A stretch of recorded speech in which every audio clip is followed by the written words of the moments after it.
Hey, welcome investors to the 40 Finance channel. My name is Jeff Beers. Today I'm going to be covering the stocks that I have been buying here in September. Originally I wasn't even going to do this video because the stocks I'm buying turned out to just be PayPal. But here we've had a little bit of volatility over this past week, so I've added a couple other positions to the mix.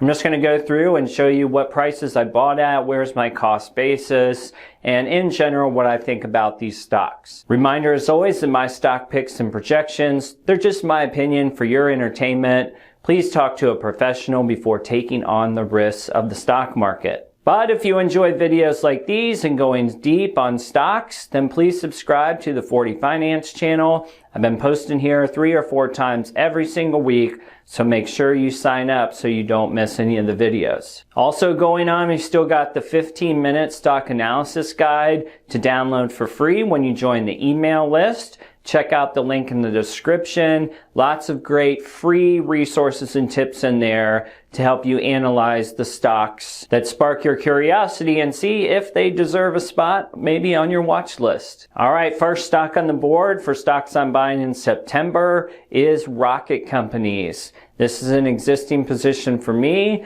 I've done a deeper analysis on it that you can find back on the channel a couple months ago. But basically Rocket did a rocket and it went up to, I don't know, $30 or so. We'll look at the numbers in a minute. But then it has slid back down as the market has shown some weakness. And so I saw an opportunity here this week where I'm like, hey, this is pretty close to my existing cost basis. I still believe in the company. Let's add some more. All right, so here's Rocket Companies as of today, priced at 2016. No P ratio or EPS for this one. The company does expect to be profitable by next year, but frankly, this is an IPO here in 2020, so we don't even have that many quarterly reports. I think there's only one, as a matter of fact. So you got to have some blind faith here. There is the S1 report that comes out with all IPOs, so you can dig in there. There's a ton of information in there that you can review, and that's where I came to my thesis on it. 52-week range you see down in the bottom left, 1750 I think was the IPO price, and then it did climb all the way up almost $35. But if you look at the chart on the right, that $35 was, near the tail end of August, and the market has gotten a lot more volatile since then, from Labor Day through now, and we're down to 2014. If you look at the top, you got the 2 dates that I bought at. You see on 9/24, I got 25 shares at $19.94. On 9/23, I didn't put the quantity there, but that was another 25 shares at $20.52. And my current cost basis, that's what the CB is $19.88. I wish I would have put the number of shares in there, but off the top of my head, it's around 250 shares. All right, so if you're new to the channel, it's important to call out that, with Rocket, I am in for a bare minimum of 1 year, likely 2 or 3. Very bullish with the interest rates basically being guaranteed to be low over the next 2 or 3 years. So that's why I'm in on Rocket, and these price fluctuations that we're seeing right now, honestly, I couldn't care less. So if I can get it in around $20, I personally believe that this stock could be anywhere from $40 to $60 over the next 2 years or so. That's what I'm waiting for. All right, next on the board is Taiwan Semiconductor Manufacturing Company. Quite the acronym. And with TSM, my sort of bull thesis is pretty simple on this one. Been following a lot of the action going on with Intel, AMD, Nvidia, mobile phones, all that stuff. I'm not quite smart enough to understand all the technical infrastructure, but I do know one thing, and that is TSM has the most advanced manufacturing process for a lot of these chips, and they are just developing more and more chips for more and more partners, including companies like AMD, Apple, and potentially Intel in 2021. All right, looking at the stock today, you got a stock price of $78.46. We'll start at the top of the board this time. 9/23, I bought 10 shares at $78.64. On 9/24, I bought 5 shares at $77.23, and my cost basis after those purchases stands at $78.52. And if you scroll down to the yellow boxes, P ratio at 35.22, EPS at 2.23, a nice dividend of 2.18% on today's price, and the 52-week range is from 42 to all the way up to almost 87. The chart on the right is a 1-month chart. You probably get a feel for some of my emotions in there, sort of trudging along at the $78 mark or so. Then it took a spike up to that $86.79, and then some of the broader market volatility came in, and you see that it started to slide down.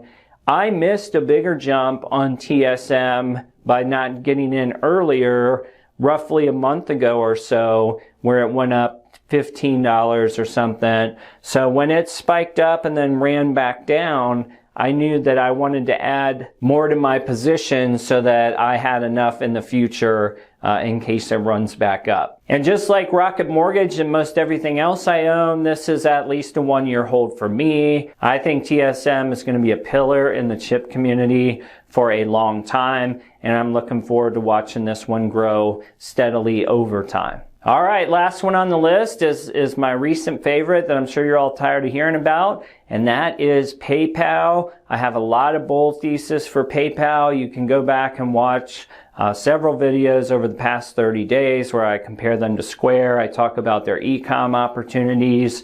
I talk about, why this stock, even at all-time highs, still might be a good buy. I break down where their EPS is probably going to land over the next 2 years.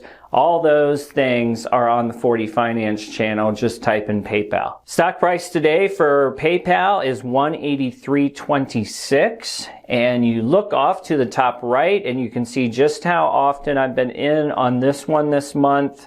Lots of 5s and 10s, and I'm not going to go through them all, but you can see that right around Labor Day, the stock dipped as we headed into Labor Day weekend. It was formerly, near the 200s, so I picked up at 189. Then after Labor Day weekend and into that stretch, it's been falling.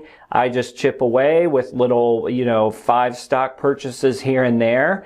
That has brought my cost basis, which you see off to the right, of 187. So today's stock price is still below my cost basis. So anytime that's occurring, I'm probably going to be chipping away because I think that there's still opportunity. And I have a strong conviction on PayPal stock, which makes it a lot easier to buy when it's trending down. Looking at the P ratio and EPS, a P ratio of 84, definitely high historically for PayPal. I believe that the EPS, which is currently at 218. I believe the EPS, which, at 218, I believe it will be increasing dramatically, certainly over the next 2 to 3 years. So I don't mind paying a historically high P ratio right now. It's definitely pricing in some of the future. If you look at the 52-week range, PayPal's been as low as 82 and as high as 212. I think it hovers pretty easily into that 2 to 220 mark at some point next year. So I feel like I'm already buying something essentially at a 20% discount when you look at today's price. All right, guys, so those were the stocks that I bought in September. The way this market's going, I might chip in and buy a little bit more. The key for me is sticking with my conviction plays, the ones that I believe in the most.